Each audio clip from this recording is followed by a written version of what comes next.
ನಮಸ್ತೆ. ನಾನು ದೇವರಾಜು. ಈಗಾಗಲೇ ನಾವು ಧ್ಯಾನದ ಬಗ್ಗೆ ಸ್ವಲ್ಪ ಮಾಹಿತಿಗಳನ್ನು ಪಡೆದುಕೊಂಡಿದ್ದೀವಿ. ಇಂದು ಇನ್ನೂ ಸ್ವಲ್ಪ ಮಾಹಿತಿಗಳನ್ನು ಈ ಧ್ಯಾನದ ಬಗ್ಗೆ ತಿಳಿದುಕೊಳ್ಳೋಣ. ಧ್ಯಾನ ಅಂದರೆ ಶ್ವಾಸದ ಮೇಲೆ ಗಮನ ಅಂತ ತಿಳ್ಕೊಂಡ್ವಿ. ಶ್ವಾಸದ ಮೇಲೆ ನಾವು ಗಮನ ಏನಕ್ಕೆ ಇಡಬೇಕು ಅಂತ ಹೇಳಿದ್ರೆ, ನಾವು ಧ್ಯಾನ ಮಾಡುವಾಗ ಕಣ್ಣು ಮುಚ್ಕೊಂಡು ಕೂತ್ಕೊಂಡಾಗ ನೀವು ಶ್ವಾಸದ ಮೇಲೆ ಗಮನವನ್ನು ಇರಿಸಿದ್ರೆ ಏನಾಗುತ್ತೆ ಅಂದರೆ, ನಿಮಗೆ ಆಚೆಯಿಂದ ಬರುವಂತಹ ಅನಗತ್ಯ ಯೋಚನೆಗಳ ಸಂಖ್ಯೆ ಕ್ರಮೇಣ ಕಮ್ಮಿ ಆಗ್ತಾ ಇರ್ತವೆ. ಫಾರ್ ಎಕ್ಸಾಂಪಲ್, ನೀವು ಮಾಮೂಲಾಗೆ ಕಣ್ಣು ಮುಚ್ಕೊಂಡು ಕೂತ್ಕೊಂಡಿದ್ದು ಅಂದರೆ ನಿಮಗೆ ಈ ಪ್ರಸ್ತುತಕ್ಕೆ ಸಂಬಂಧಪಟ್ಟ ಯೋಚನೆ ಒಂದು ನಮಗೆ ಬರಲ್ಲ. ಆಗೋಗಿರವು, ಮೊನ್ನೆ ನಿನ್ನೆ ಏನಾಯಿತು ಹೆಂಗಾಯಿತು, ಅದೀಗ ಆಗಬಾರ್ದಾಗಿತ್ತು, ಅದರ ಬಗ್ಗೆನೇ ಯೋಚನೆ ಬರ್ತದೆ. ಇಲ್ಲಾಂದರೆ ಫ್ಯೂಚರ್ ಬಗ್ಗೆ, ನಾಳೆ ಏನಾಗುತ್ತೋ ಅದು ಮಾಡಬೇಕಲ್ವ, ಅದು ಮಾಡದಿದ್ರೆ ಏನಾಗುತ್ತೋ. ಸೊ ಈ ಥರ ಈ ಭವಿಷ್ಯತ್ತಿಗೆ ಸಂಬಂಧಪಟ್ಟಿದ್ದು ಮತ್ತು ಈ ಫ್ಯೂಚರಿಗೆ ಮತ್ತು ಪಾಸ್ಟಿಗೆ ಸಂಬಂಧಪಟ್ಟಿದ್ದೇವೆ ಜಾಸ್ತಿ ಯೋಚನೆ ನಮಗೆ ಬರ್ತಾ ಇರ್ತವೆ. ಆವಾಗ ನಮಗೆ ಆತಂಕ, ಆ್ಯಂಗ್ಸೈಟಿ, ಭಯ ಇವೆಲ್ಲ ಶುರುವಾಗ್ತವೆ. ಅದಕ್ಕೋಸ್ಕರ ನೀವು ಧ್ಯಾನ ಮಾಡುವಾಗ ನಿಮ್ಮ ಶ್ವಾಸವನ್ನು ಗಮನಿಸ್ತಾ ಇದ್ದರೆ ನಿಮಗೆ ಯೋಚನೆಗಳ ಬರುವಂಥ ಸಂಖ್ಯೆ ತುಂಬ ಕಮ್ಮಿ ಆಗುತ್ತೆ.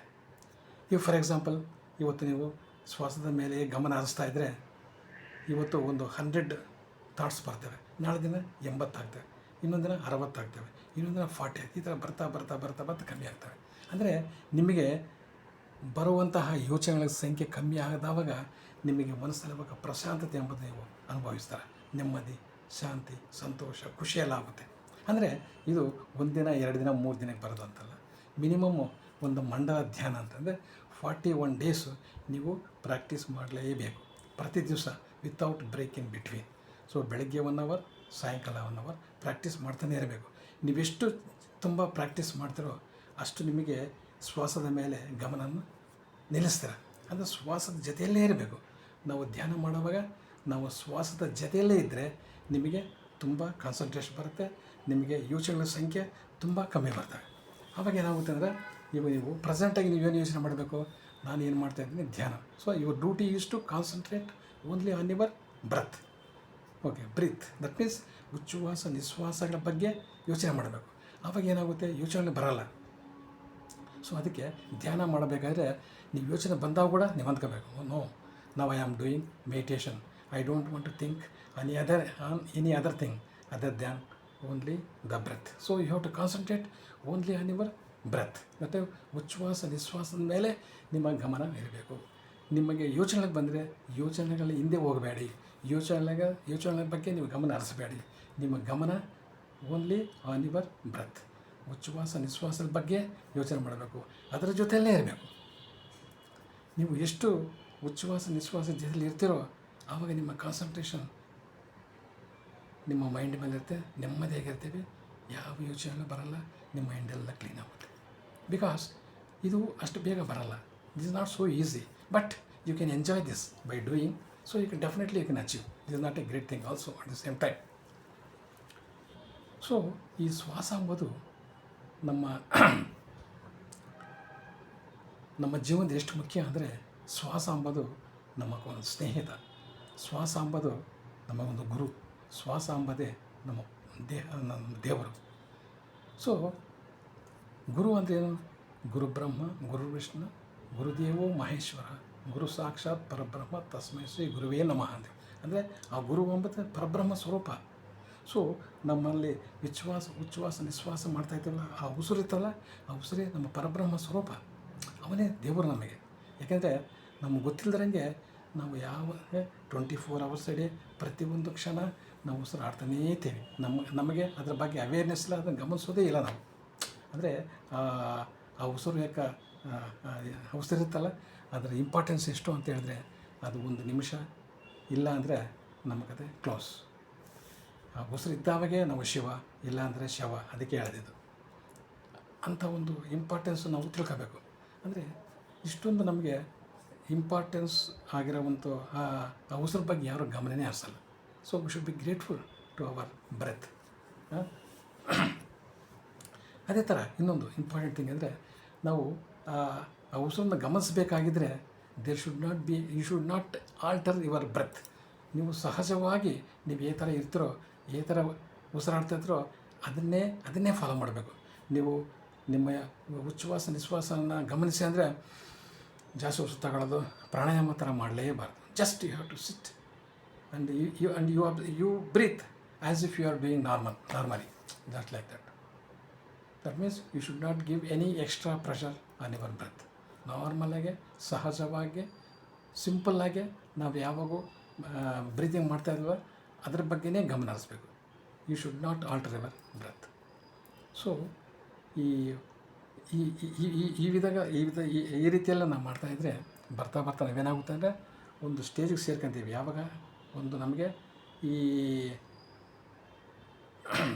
ನಾವು ಆಲೋಚನಾ ಶಕ್ತಿ ನಮಗೆ ಬೇರೆ ಕಡೆಯಿಂದ ಬರುವಂಥ ಆಲೋಚನಾ ಸಂಖ್ಯೆಗಳು ಯಾವಾಗ ಕಮ್ಮಿ ಆಗುತ್ತೋ ಆವಾಗ ನಮಗೆ ಈ ಬ್ರಹ್ಮರಂಧ್ರ ಅಂತಿರುತ್ತೆ. ಆ ಬ್ರಹ್ಮರಂಧ್ರ ಓಪನ್ ಆಗುತ್ತೆ. ಆವಾಗ ನಮಗೆ ಪ್ರಕೃತಿಯಿಂದ ಬೇಕಾದಷ್ಟು ಶಕ್ತಿ ಬರುತ್ತೆ. ಅದು ಬೇಕಾದ ಶಕ್ತಿ ಪ್ರಾಣಶಕ್ತಿ ಮತ್ತು ಅದನ್ನೇ ಕಾಸ್ಮಿಕ್ ಎನರ್ಜಿ ಅಂತೀವಿ. ಈ ಕಾಸ್ಮಿಕ್ ಎನರ್ಜಿ ಆ ಪ್ರಾಣಶಕ್ತಿ ಅಂತೀವಲ್ವ, ಆ ಪ್ರಾಣಶಕ್ತಿ that is a very powerful shakti that we are getting from the nature free of cost. ಅದು ನಿಮಗೆ ಆ ಪ್ರಾಣಶಕ್ತಿ ಬರಬೇಕು ಅಂತ ಹೇಳಿದ್ರೆ ಅದು ಆ ಕಾಸ್ಮಿಕ್ ಎನರ್ಜಿ ಬರಬೇಕು ಅಂದರೆ ಅದು ಥ್ರೂ ಮೆಡಿಟೇಷನ್ ಮೂಲಕವೇ ಬರುತ್ತೆ. ಇನ್ನು ಯಾವ ರೀತಿಯೇ ಬರಲ್ಲ. ಅಂದರೆ ಅಫ್ಕೋರ್ಸ್ ನಾವು ಮಲಗಿದ್ದಾಗ ಕೂಡ ಸ್ವಲ್ಪ ನಮ್ಮ ಆಕ್ಸಿಜನ್ ಜೊತೆಯಲ್ಲಿ ಸ್ವಲ್ಪ ಒಂದು ಸ್ಮಾಲ್ ಪೋರ್ಷನ್ ನಮಗೆ ಇದು ಕಾಸ್ಮಿಕ್ ಎನರ್ಜಿ ಕೂಡ ರಾತ್ರಿ ಹೊತ್ತು ಬರುತ್ತೆ, ಪ್ರಾಣಶಕ್ತಿ ಬರುತ್ತೆ. ಬಟ್ ನಾವು ಧ್ಯಾನ ಮಾಡಬೇಕಾದ್ರೆ ನಾವು ಅವೇರ್ನೆಸ್ ಇರ್ತೀವಿ. ನಮಗೆ ಯಾವ ಥರ ಯೋಚನೆ ಇರೋಲ್ಲ.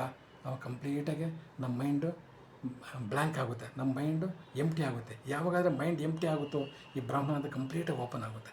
ಯಾವಾಗಾದರೆ ಬ್ರಹ್ಮಾನಂದ ಕಂಪ್ಲೀಟಾಗಿ ಓಪನ್ ಆಗುತ್ತೋ ಆವಾಗ ಈ ಪ್ರಾಣಶಕ್ತಿ ಎಂಬುದು ನಮ್ಮ ಪ್ರಕೃತಿ ಮಾತೆಯಿಂದ ಬೇಕಾದಷ್ಟು ಬರುತ್ತೆ ನಮಗೆ. That is the one of the best energy available in the world. ನಿಮ್ಗೆ ಎಲ್ಲೂ ಸಿಕ್ಕಲ್ಲ. ಯಾವ ಡಾಕ್ಟ್ರಲ್ಲೇ ಆಗಲಿ, ಯಾವ ಮಲ್ಟಿ ಸ್ಪೆಷಾಲಿಟಿ ಹಾಸ್ಪಿಟ್ಲಲ್ಲಿ ಇದು ಸಿಕ್ಕಲ್ಲ.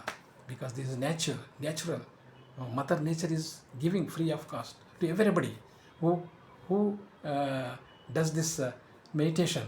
Definitely he will get. But ಒಂದ್ಸರಿ ನಮ್ಮ ಆ ಕಾಸ್ಮಿಕ್ ಎನರ್ಜಿ ನಮ್ಮ ಶರೀರದೊಳಗೆ ಹೋಗಿದ್ದಂದರೆ ನಮ್ಮ ಪ್ರತಿಯೊಂದು ಅವಯವ ಕೂಡ ಚೆನ್ನಾಗಿ ಹೆಲ್ತಾಗಿರುತ್ತೆ.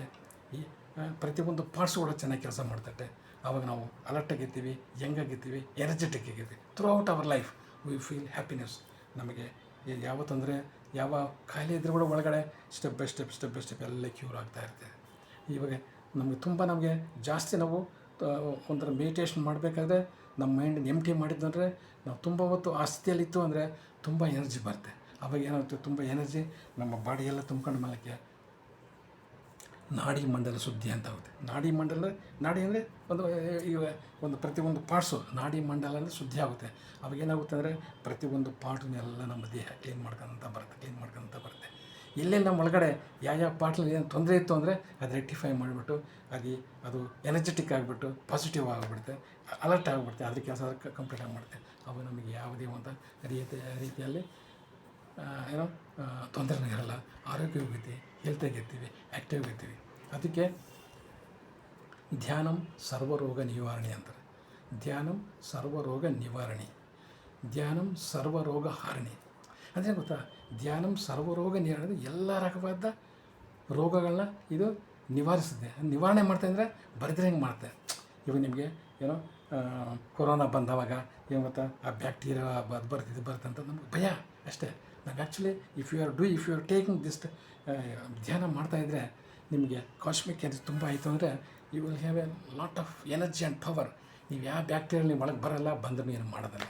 ಈವನ್ ಇಫ್ ಬಂದ್ರಲ್ಲೋ those bacteria will die instantaneously. ಗೊತ್ತಾ, ಅಂತ ಅಷ್ಟು ಶಕ್ತಿ ಇರುತ್ತೆ ನಮಗೆ, ಅಷ್ಟು ಇಮ್ಯುನಿಟಿ ಪವರ್ ಬರುತ್ತೆ. So that's the beauty of the meditation. ಧ್ಯಾನಂ ಸರ್ವರೋಗ ನಿವಾರಣೆ. ಯಾವ ರೋಗ ನಿಮ್ಮ ಹತ್ರ ಬರಲ್ಲ. You can enjoy your life happily, healthily. So ಧ್ಯಾನಂ ಸರ್ವರೋಗ ನಿವಾರಣೆ, ಧ್ಯಾನಂ ಸರ್ವರೋಗ ಹಾರಣಿ. ಅಂದರೆ ಹರಿಸಿದ್ರೆ ಅದು ಇಲ್ದಿರಂಗೆ ಮಾಡ್ತಾರೆ. ನಾವು ಧ್ಯಾನ ಮಾಡ್ತಾಯಿದ್ರೆ ಒಳಗೆ ನಮಗೆ ಗೊತ್ತಿಲ್ದಿರಂಗೆ ಯಾರ ಶರೀರದ ಏನೇನೋ ರೋಗ ಇರುತ್ತೆ ನಮಗೆ ಗೊತ್ತಿಲ್ಲ. ಆ ಧ್ಯಾನ ಮಾಡ್ತಾಯಿದ್ರೆ ನಾನು ಹೇಳಿದ್ನಲ್ಲ, ಕಾಸ್ಮಿಕ್ ಎನರ್ಜಿ ಒಳಗೆ ಹೋಗಿತ್ತಿಲ್ಲ, ಆವಾಗ ಏನಾಗುತ್ತೆ ಅಂದರೆ ಅದು ಕ್ಲೀನ್ ಮಾಡ್ತಾ ಒಳಗಿರೋ ಕಾಯಿಲೆಗಳು ನಮಗೆ ಗೊತ್ತಿಲ್ಲದಂಗೆ ಕ್ಲೀನ್ ಆಗಿ.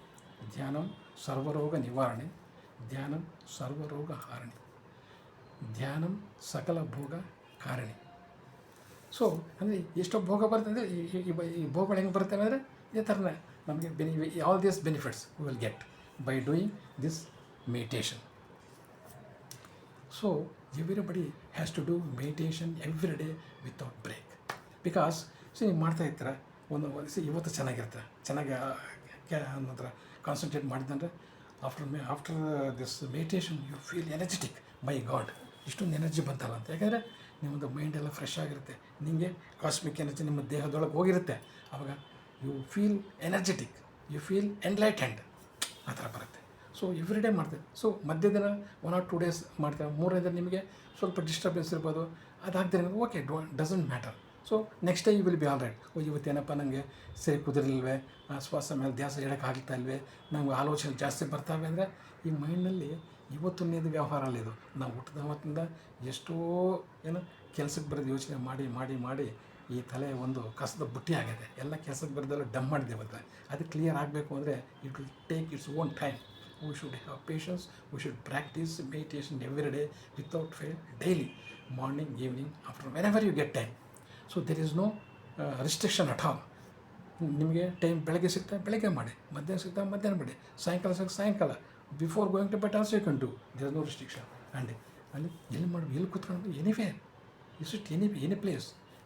ನೀವು ರೂಮ್ನಾಗ ಮಾಡ್ತೀಯಾ, ಹಾಲ್ನಲ್ಲಿ ಮಾಡ್ತೀಯಾ, ಡೈನಿಂಗ್ ಹಾಲ್ನಾಗ ಮಾಡ್ತೀಯಾ, ನಿಮ್ಮ ಬಾಲ್ಕನಿಗೆ ಮಾಡ್ತೀಯಾ, ನಿಮ್ಮ ಟೆರಸಲ್ಲಿ ಮಾಡ್ತೀವಿ, anywhere you can do it. There no restriction. ಯಾವ ಡೈರೆಕ್ಷನಾಗ ಕೂತ್ಕೋಬೇಕು, any direction, east west north south. There is no vastu rules here. Because ಎಲ್ಲದೂ ನಮ್ಮ ಕಾಸ್ಮಿಕ್ ಎನರ್ಜಿ ಇದೆ. ಎಲ್ಲನೂ ನಮ್ಮ ಪ್ರಕೃತಿ ಮಾತೆ ಎಲ್ಲ ಕಡೆನೂ ಇರ್ತಾಳೆ.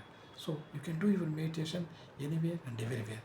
ಯಾವ ಏಜವ್ರು ಮಾಡ್ಬೋದು, ಎಲ್ಲರೂ ಮಾಡ್ಬೋದು. 5 ವರ್ಷ ಆಗಿದ ತಕ್ಷಣ ಮಗು ನೀವು ಹೇಳ್ಕೊಟ್ಟಿದ್ದು ಅಂದರೆ ಆವತ್ತಿಂದ ನಿಮ್ಮ ಶರೀರದಲ್ಲಿ ನಿಮ್ಮ ಶ್ವಾಸ ಇರೋವರೆಗೂ ನೀವು ಮಾಡಬೇಕು ಕೂಡ. ಆವಾಗ so you will be happy while going to Paramatma. We will die peacefully without any this struggle. So all our health will be in a good condition. So ಇದಕ್ಕೆ ಯಾವಾಗ ಮಾಡಬೇಕು, ಏನು ಮಾಡಬೇಕು, ಮತ್ತು ಎಲ್ಲಿ ಕೂತ್ಕೊಂಡು ಮಾಡಬೇಕು. ಇಲ್ಲಾಂದ್ರೆ if you are able to sit comfortably on the floor you can do it. ಸುಖಾಸನ, ಆರ್ಯನ, ಪದ್ಮಾಸನ, ಯಾರನ್ನ ಮಾಡೋ. If you are unable to sit on the floor you can sit in our chair. ನೀವು ಚೇರ್ ಮೇಲೆ ಕೂತ್ಕೊಂಡು ಮಾಡೋ, happily you do it. Or you can ನಿಮ್ಗೆ ಸೋಫಾ ಸೆಟ್ ಮೇಲೆ ಸೋಫಾ ಇಟ್ ಎನಿವೇರ್.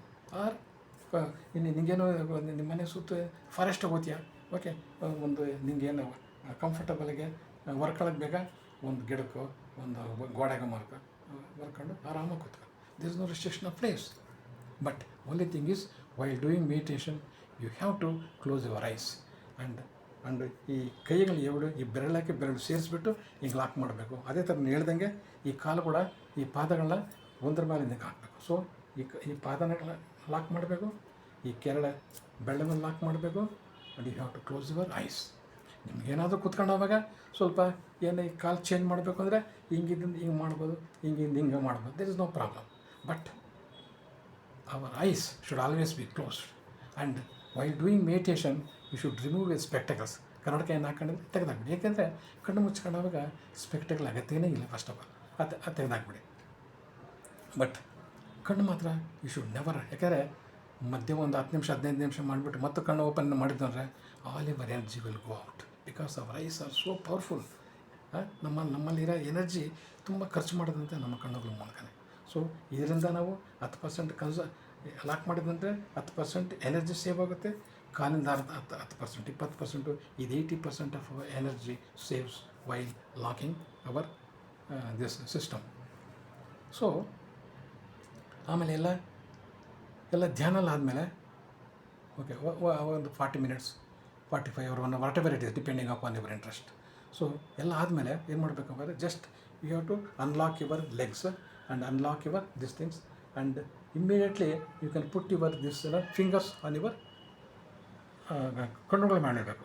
ಇವಾಗ ಫಿಂಗರ್ಸ್ನ ತೆಗೆದು ಇಮ್ಮಿಡಿಯೇಟಾಗಿ ಆಗಿದ ತಕ್ಷಣ ಹಿಂಗೆ ಓಪನ್ ಆಗಿದ ತಕ್ಷಣ you can put your fingers on your ಇದು ಐಸ್ ಕಣ್ಣೊಳಗೆ ಮಾಡಿ ಇಡಬೇಕು. ಯಾಕಂದರೆ ನೀವು ಧ್ಯಾನ ಮಾಡಿ ಲಾಕ್ ಮಾಡುವಾಗ ಇದೆಲ್ಲ ಎನರ್ಜಿ ಇರುತ್ತೆ. ನಿಮ್ಮ ಕಣ್ಣೊಳಗೆ ಇಟ್ಟಿದ ತಕ್ಷಣ ನಿಮ್ಮ ಎನರ್ಜಿ ಎಲ್ಲ ನಿಮ್ಮ ಒಳಗಡೆ ಹೋಗುತ್ತೆ.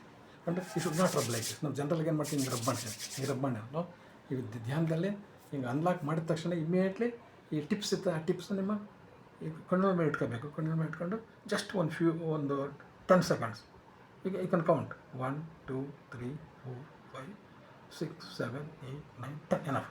Then afterwards just your slowly open your eyes. ಟಕ್ಕಂತ ಓಪನ್ ಮಾಡಿಬಿಡಿ, slowly open your eyes. After removing your fingers, just finger ಟಿಪ್ಸ್ನ ನಿಮ್ಮ ಕಣ್ಣುಗಳ ಮೇಲೆ ಇಟ್ಕೊಳ್ಳಿ ಒಂದು 10 seconds. ಆಮೇಲೆ slowly open your eyes. You can see your palms and you should be grateful to your body, all parts of the body for having given opportunity to do dhyana. ಅದೇ ಧ್ಯಾನ ಮಾಡೋದಕ್ಕೆ ನಮ್ಮ ಶರೀರ ಸಹಕರಿಸೋದಕ್ಕೆ ನಿಮ್ಮ ದೇಹಕ್ಕೆ ಥ್ಯಾಂಕ್ಸ್ ಹೇಳ್ತಾ ನೀವು ವಿರಮಿಸ್ಬೋದು. ಸೊ ಇಷ್ಟಕ್ಕೆ ನಾನು ಈ ವಿಡಿಯೋನ ಕ್ಲೋಸ್ ಮಾಡ್ತೀನಿ. ಮತ್ತು ನೆಕ್ಸ್ಟಲ್ಲಿ ಯಾವ ಪ್ಲೇಸ್ನಲ್ಲಿ ಕೂತ್ಕೊಂಡು ಧ್ಯಾನ ಮಾಡಬೇಕು, ಯಾವ ಪ್ಲೇಸ್ನಲ್ಲಿ ಕೂತ್ಕೊಂಡು ಧ್ಯಾನ ಮಾಡಿದ್ರೆ ಎಂಥ ಶಕ್ತಿ ಬರುತ್ತೆ ಅದು ನಾನು ಹೇಳಿದ್ದೀನಿ. ಎಲ್ಲಾದರೂ ಕೂತ್ಕೋಬೋದು ಅಂತ, ಬಟ್ ಇನ್ ಪರ್ಟಿಕ್ಯುಲರಾಗಿ ಸ್ವಲ್ಪ ಧ್ಯಾನ ಇಲ್ಲಿ ಯಾವ ಜಾಗಗಳಿಗೆ ಜಾಸ್ತಿ ಎನರ್ಜಿ ಇರುತ್ತೆ ಅಲ್ಲಿ ಮಾಡೋದ್ರಿಂದ ಪ್ರಯೋಜನ ಏನಾಗ್ಬೋದು ನೆಕ್ಸ್ಟ್ ವೀಡಿಯೋನಲ್ಲಿ ಹೇಳ್ತೀನಿ. ಇವಾಗ ಒಂದು 15 ನಿಮಿಷತೆ ನಿಮಗೂ ಅನುಕೂಲ ಆಗುತ್ತೆ ಎಲ್ಲ ತಿಳ್ಕೊಳ್ಳೋದಕ್ಕೆ. So I always grateful to all of you for having given me this opportunity to share my views with you. Thank you. Before closing my ears, I am grateful to ಬ್ರಹ್ಮರ್ಷಿ ಪಿತಾಮಹ ಪತ್ರಿಜಿ, ಸುಭಾಷ್ ಪತ್ರಿಜಿ ಅವರ ಪಾದ ಪದ್ಮಗಳಿಗೆ ನಮಸ್ಕಾರ ಹೇಳ್ತಾ ನಾನು ಈ ವಿಡಿಯೋನ ಕ್ಲೋಸ್ ಮಾಡ್ತಾ ಇದ್ದೀನಿ. ಜೈ ಹಿಂದ್, ಜೈ ಕರ್ನಾಟಕ.